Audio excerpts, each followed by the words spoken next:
C'est l'heure du journal de l'Afrique. Soyez les bienvenus sur France 24. À la une ce soir, 4 jours de combat au Soudan. Les balles ont sifflé, les explosions ont retenti toute la journée à Khartoum, la capitale. Une guerre de pouvoir entre deux généraux rivaux qui ignorent les appels de la communauté internationale. Nous verrons justement dans ce journal quelle influence peut exercer les États-Unis dans le pays. Nous serons en direct de Washington. L'inquiétude en Tunisie face à la répression, l'arrestation du chef du parti islamiste Ennahda hier a été suivie de la fermeture des bureaux du mouvement sur tout le territoire. Rached Ghannouchi a été arrêté pour avoir mis en garde contre une guerre civile. Les détails dans un instant. Et puis à la fin de ce journal, nous irons au Sénégal où une plainte a été déposée contre TikTok. Le réseau social chinois est dans le viseur d'une association d'entreprises du secteur des TIC. Reportage à suivre. Face aux raids aériens menés par le général El-Burhan à la tête du Soudan, des paramilitaires aux ordres d'un autre général, Mohamed Daglo, qui brandissent leurs mitrailleuses. Ça se passe en pleine rue de Khartoum, aux dépens des civils. La guerre de pouvoir que se livrent les deux généraux a fait au moins 200 morts. Florent Rodeau et Nicolas Chammotin.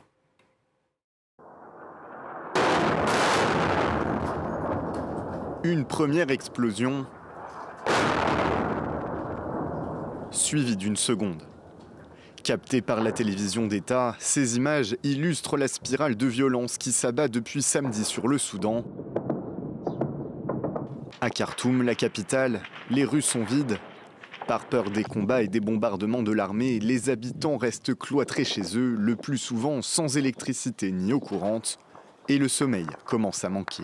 Nous n'arrivons pas à dormir, nous n'avons pas dormi ces 4 derniers jours. Nous essayons de faire quelques siestes ici et là. Généralement, les bombardements commencent vers 4 heures du matin et se poursuivent pendant quelques heures. Mais aujourd'hui, ils n'ont pas cessé. La conséquence du face-à-face meurtrier que se livrent deux généraux rivaux, compagnons de putsch en 2021 et désormais ennemis. D'un côté, Abdel Fattah al-Burhan, numéro 1 de l'armée qui contrôle toujours le ciel. De l'autre, Mohamed Hamdan Daglo, à la tête des paramilitaires FSR, les forces de soutien rapide. Des affrontements violents, avec au bas mot déjà plusieurs centaines de morts et de blessés à travers tout le pays. Ils empêchent les ONG d'intervenir, à l'image du croissant international de la Croix-Rouge. Plusieurs personnes civiles qui sont coincées dans des différents endroits, au marché, à l'aéroport. Et puis pour nous, il est impossible de faire aucun mouvement, impossible de faire notre travail, d'évacuer les blessés, de porter les secours aux victimes. Ce mardi, un cessez-le-feu réclamé par les ONG devait entrer en vigueur pour une durée de 24 heures. Mais selon les Nations Unies, les tirs continuent de retentir à Khartoum.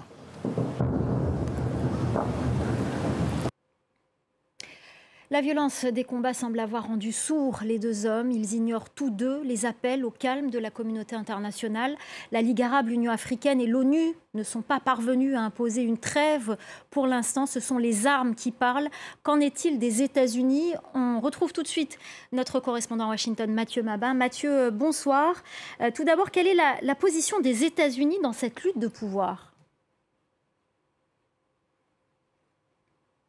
Posture diplomatique des États-Unis, des potentiels pourparlers en coulisses ou encore des actions concrètes qui pourraient viser à exercer des pressions sur l'une ou l'autre des parties dans cette lutte intestine soudanaise que vous venez de décrire. Sur un plan purement diplomatique, Anthony Blinken a été parfaitement clair cette semaine.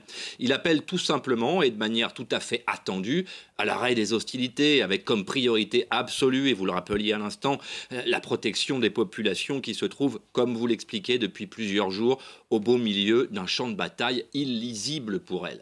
Mais pour Washington, la situation, en revanche, est-elle beaucoup plus lisible. Le département d'État voit clairement en Mohamed Hamdan Dagalo, dit Hemeti, la source du problème, tout simplement. Il est d'ailleurs bien connu des services de renseignement américains et décrit comme un guerrier sans scrupules, réputé pour résoudre les désaccords en réduisant définitivement ses opposants au silence. Sa réputation de guerrier du Darfour, qui avait en son temps réveillé, vous vous en souvenez, le mythe effrayant des Janjaweed, est également bien connu ici à Washington, où le Pentagone et le département d'État s'échangent les fiches le concernant. Des fiches qui rappellent comment Hemeti a construit sa fortune colossale en se faisant offrir des mines d'or par le précédent homme fort de Khartoum, Omar el-Béchir. Non, pas que Washington témoigne une affection particulière à Abdel Fattah al-Burhan, mais il apparaît de plus en plus clair dans les déclarations des diplomates américains et jusqu'au directeur de la CIA, William Burns, que les liens déjà anciens entre Hemeti et un certain Evgeny Prigojine agacent au plus haut niveau ici à Washington. La fameuse force de soutien rapide, qui n'est autre que la milice tribale personnelle de Hemeti, entretient des échanges avec le groupe Wagner depuis plusieurs années maintenant, et notamment pour la protection et l'exploitation des fameuses mines d'or offertes par l'ancien président au chef de guerre. Dès 2020, c'est-à-dire bien avant l'engagement de Wagner au Mali par exemple ou en Ukraine, Prigojine s'était déjà assis sur l'embargo international sur les armes au Soudan pour équiper la garde prétorienne soudanaise, ce qui avait déjà valu aux mercenaires russes de premières sanctions de la part du département du Trésor américain. On doit donc raisonnablement s'attendre à ce que la diplomatie américaine s'implique de plus en plus ouvertement dans l'actualité soudanaise et surtout à mesure que le groupe Wagner s'y impliquera lui aussi. Vous voulez dire, Mathieu, qu'une partie du continent africain pourrait devenir l'extension du champ de bataille ukrainien ? Oui, en quelque sorte, et j'ai envie de dire que ce n'est pas vraiment nouveau. Dès le mois de janvier dernier, William Burns, le directeur de la CIA, encore lui, en concertation étroite avec Anthony Blinken, puisque les deux hommes se connaissent bien et sont tous les deux, il faut le dire, d'excellents diplomates. Dès janvier dernier, on a clairement compris que les États-Unis opèrent un virage important dans leur politique d'influence en Afrique. Alors comprenez-moi bien, les États-Unis n'ont jamais vraiment été absents du continent, mais les 2 décennies qui se sont écoulées jusqu'à la fin du mandat de Donald Trump ont plutôt montré des diplomates et surtout des investisseurs américains passifs devant l'opportunisme économique chinois, par exemple. Un peu comme si l'épisode de la Somalie en 1993 ou les hésitations de Barack Obama en Libye en 2011, dont on se souvient, avaient un peu convaincu Washington de se concentrer sur d'autres priorités. Seulement voilà, l'obsession chinoise qui domine désormais à Washington replonge techniquement le continent devant une lutte d'influence qui rappelle à s'y tromper la guerre froide et les décennies qui ont suivi les indépendances. On le voit clairement en Centrafrique, par exemple, où le président Touadéra a beau taper des pieds, le groupe Wagner, aujourd'hui, compte les jours avant son départ, sous la pression américaine. Idem en Libye, où William Burns, le directeur de la CIA, s'est rendu il y a quelques semaines, et au Sahel, où, là encore, Washington n'est pas du tout prêt à céder le terrain à des mercenaires russes qui apparaissent de plus en plus comme les hommes de main de Pékin. Merci beaucoup Mathieu Mabin pour votre décryptage. La répression se poursuit en Tunisie. Après l'arrestation de Rached Ghannouchi, chef du parti Ennahda, les autorités ont fermé les bureaux du mouvement islamiste sur l'ensemble du territoire. Son arrestation serait liée à de récentes déclarations dans lesquelles il prédit une guerre civile en Tunisie si l'islam politique venait à être éliminé. Ethan Hadji. Son siège principal à Tunis, fermé aux membres du parti, tout comme l'ensemble des bureaux d'Ennahda à travers le pays. Signe que l'étau se resserre autour des islamo-conservateurs, aujourd'hui encore les principaux opposants au président tunisien Kais Saied.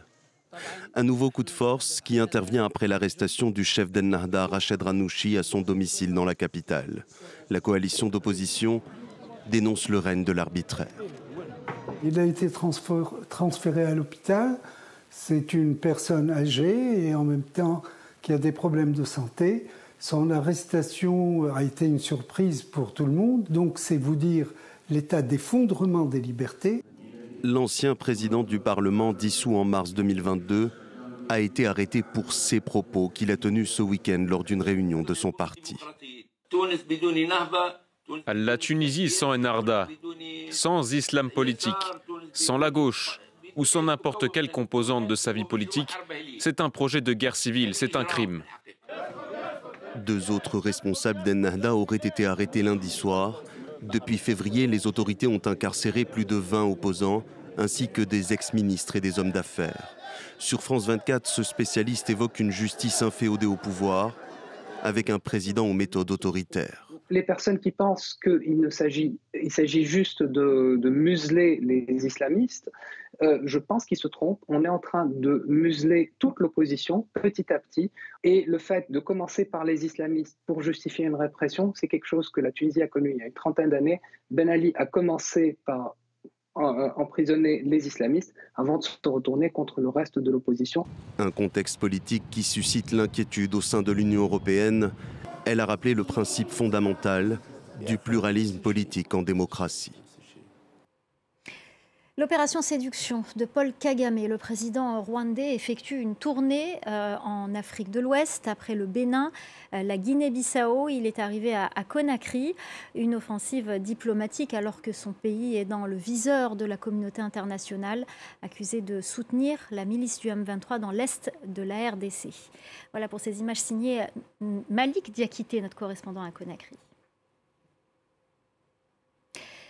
Direction la Guinée-Bissau. Le pays organise les élections législatives le 4 juin prochain. Les partis politiques sont déjà en pré-campagne, mobilisant de gros moyens financiers.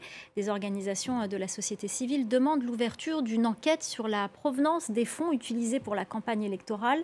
Les précisions de notre correspondant à Bissau, Alan Hiro Mbalo. Dans ce petit pays lusophone, sous perfusion de l'aide financière internationale, les campagnes électorales sont financées à coups de millions de dollars. De grosses caisses, des cylindrés 4x4 flambant neufs sont partout visibles devant les états-majors de campagne et personne ne s'interroge sur la provenance de ces fonds. La cellule nationale de traitement d'informations financières, CENTIF, préoccupée par la situation, a dénoncé des soupçons de blanchiment d'argent sale.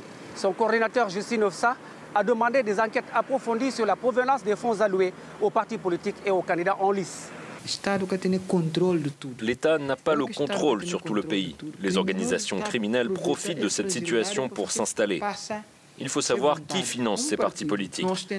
C'est incompréhensible de voir un parti faire campagne avec autant de moyens, comme si nous étions aux États-Unis. Une sortie qui a jeté le pavé dans la mare et les réactions et critiques fusent de partout. À commencer par l'ancien parti au pouvoir, le PAIGC, le Parti africain pour l'indépendance de la Guinée et du Cap-Vert et les organisations de la société civile qui exigent que chaque candidat ou parti présente son patrimoine avant le démarrage de la campagne le 13 mai. Les parents sénégalais ne dérogent pas à la règle. Comme partout dans le monde, ils sont inquiets de voir leurs bambins passer des heures sur TikTok, le réseau social chinois qui expose leurs enfants à des contenus jugés violents et obscènes. Eh bien, qu'ils se rassurent, ces parents, TikTok fait l'objet d'une plainte au Sénégal. Le réseau social est poursuivi pour non-respect de la législation sur les données personnelles, notamment concernant les mineurs. Reportage de Sarah Sako et Limandao. Mohamed, 10 ans, est un passionné de TikTok. Tous les jours, il passe de longs moments sur le réseau social chinois pour regarder des vidéos de toutes sortes. Sa mère est inquiète de son exposition à des contenus obscènes et violents sur le réseau social. Je fais de mon mieux pour le surveiller, mais c'est difficile. Moi-même, je vois des vidéos très choquantes sur TikTok. Alors imaginez pour un enfant. Cela m'inquiète beaucoup. Pour protéger les mineurs, une plainte a été émise contre TikTok par une association d'entreprises sénégalaises, des TIC. Mustapha est à l'origine de cette action. Elle a été déposée auprès de la Commission nationale de protection des données personnelles du Sénégal. Nous leur reprochons tout d'abord de ne pas observer l'autorisation parentale dans l'ouverture des comptes. Nous